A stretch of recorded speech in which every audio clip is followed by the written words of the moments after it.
This year, when Kevin Durant wins a title and is MVP and LeBron either gets washed out early in the playoffs or doesn't make them, that number is going to rise to 50%.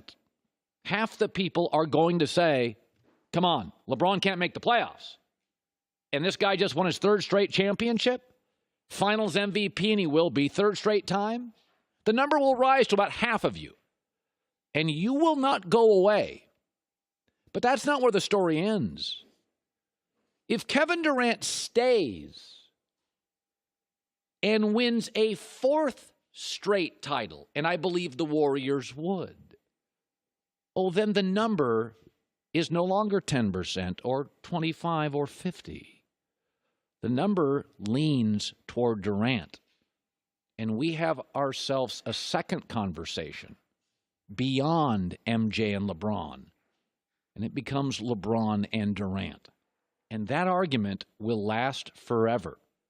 Because as Chris Broussard said on our show recently, that would be territory not even MJ got to. KD knows he's just happy. He's having fun. He's playing. He's probably the most efficient player, one of the most efficient players ever to play the game. I think it's safe to say he's the best player in the game right now. It doesn't make today, the best player. Doesn't make him better than LeBron overall. Just, age is catching up with LeBron. KD is younger.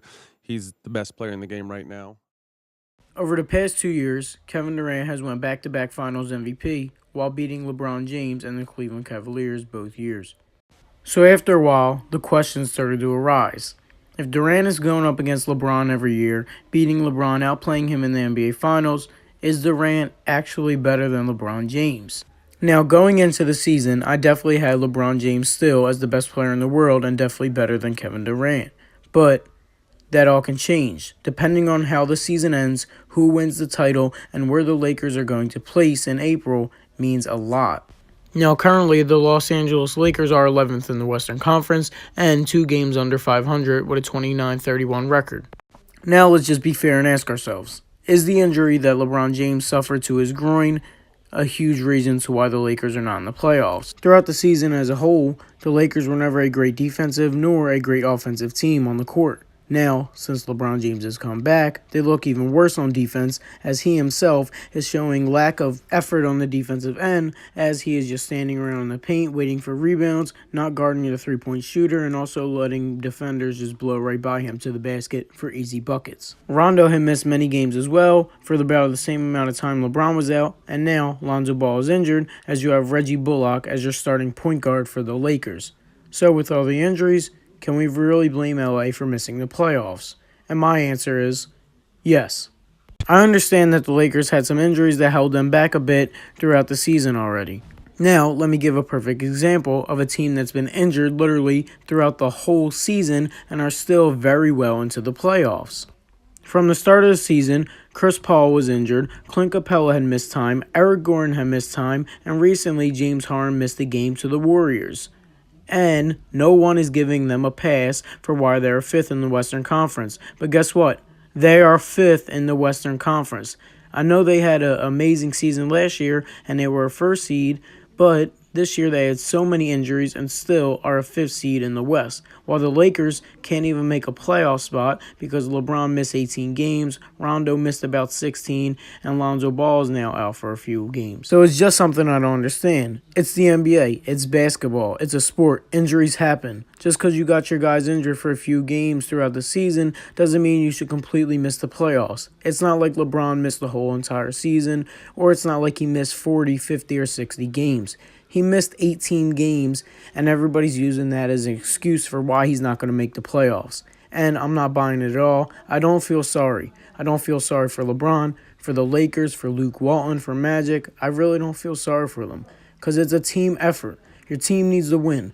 A guy goes out for a little bit of time, you don't use that as an excuse for why you missed the playoffs for the whole season. Now, let me please not get off topic and go back to why Kevin Durant has a case for best player in the world after this season. If KD can three-peat with the Warriors, they'll only be the 5th team in NBA history to do so, behind the George Mikan Lakers in the 50s, Bill Russell's Celtics, Kobe and Shaq's Lakers in the early 2000s, and of course, Michael Jordan and Scottie Pippen's Bulls. And if KD wins Finals MVP for 3 years in a row, he will be only the 3rd player in history to do that, behind Michael Jordan and Shaquille O'Neal. So let's just now all put this together and actually think of it like this. In the 3 years that Kevin Durant was with the Warriors, he goes to the finals every year, wins finals MVP every year, beats LeBron James 2 of the 3 years, and in the third year in which he wins his finals MVP, LeBron James is sitting at home during playoff time, not being in the playoffs, while KD is winning his third straight title, third straight finals MVP. And LeBron is simply just a spectator watching Durant make history, as he can do nothing about it and he cannot do nothing to stop him. Now don't hit me with the, oh, but KD's with the Warriors. It's so easy. I don't validate his rings as anything. LeBron's 3 rings are so more significant than KD's. Because just wait a minute and let's think about it like this. Dirk Nowitzki has 1 ring. Just because he has 1 ring and beat LeBron James, and he pretty much did it by himself with a bunch of role players around him, does not mean his 1 ring counts for 2 rings. The guy has 1 ring. That's all he has to show for. I'm not discrediting Dirk whatsoever. He's an amazing player, but when it's all said and done, he just has 1 NBA title. We cannot say, oh, it's like he has 2 because he beat a LeBron James team by himself, blah, blah, blah. No, it's not like that. KD has 3, LeBron has 3.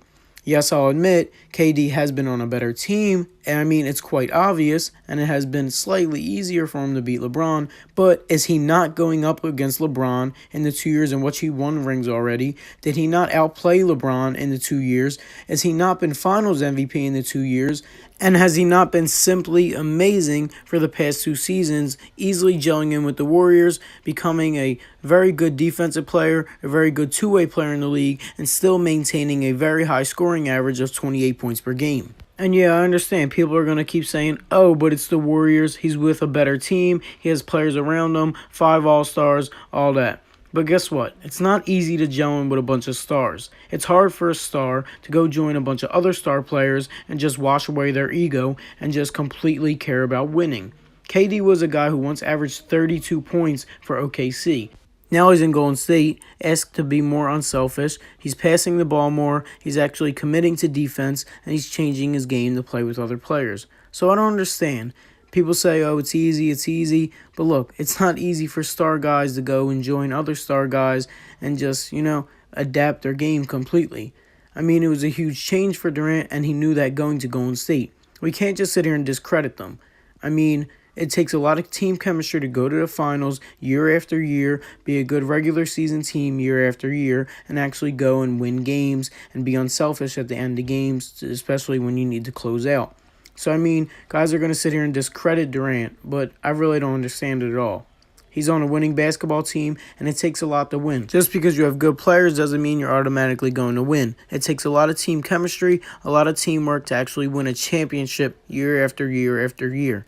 And if Kevin Durant actually does it and actually completes a three-peat, wins finals MVP, and if LeBron James is sitting at home watching the playoffs, not even making it to an 8th seed in the West, I'm just going to have to put it like this and be truthful. I'm not going to call the best player in the league somebody who misses the playoffs. Rather than a guy who's been to the finals year after year, he keeps winning, and he's constantly playing in June. And the same way we criticize other stars is now the same way I'm going to have to start criticizing LeBron. When Anthony Davis doesn't make the playoffs, we talk about it. When Giannis doesn't make it out the first round, we talk about it. When Chris Paul and James Harden, quote-unquote, come up short in the playoffs, we talk about it, and we discredit all of them players. So now if LeBron James is missing the playoffs, we are going to have to talk about it and actually have conversations of why this guy simply cannot be the best player in the league. LeBron is an amazing all-time great talent. He's the second best player to me in my eyes, right behind Michael Jordan, but the guy simply is not the number 1 guy in the league anymore, especially if he goes out like this year. I mean, it's nothing to be ashamed about. All good legacies must come to an end. LeBron is now 34 years old, and he's going to start declining sometime. I just can't say it, though. I cannot say for somebody who's not making the playoffs and he's just filling up empty numbers on a losing team is better than somebody who's winning championships, hitting clutch shots right over the guy who's quote-unquote better than him.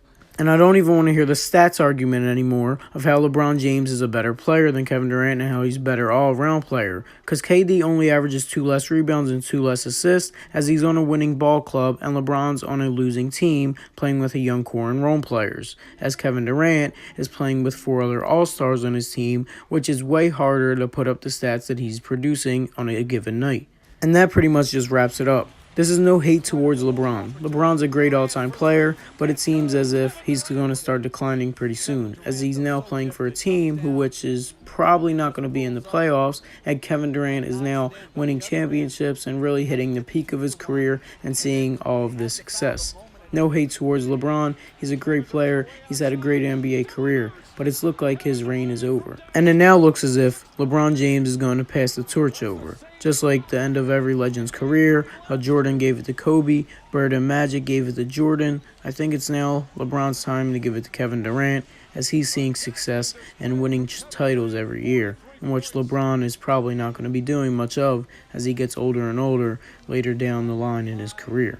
Congratulations, Kevin Durant.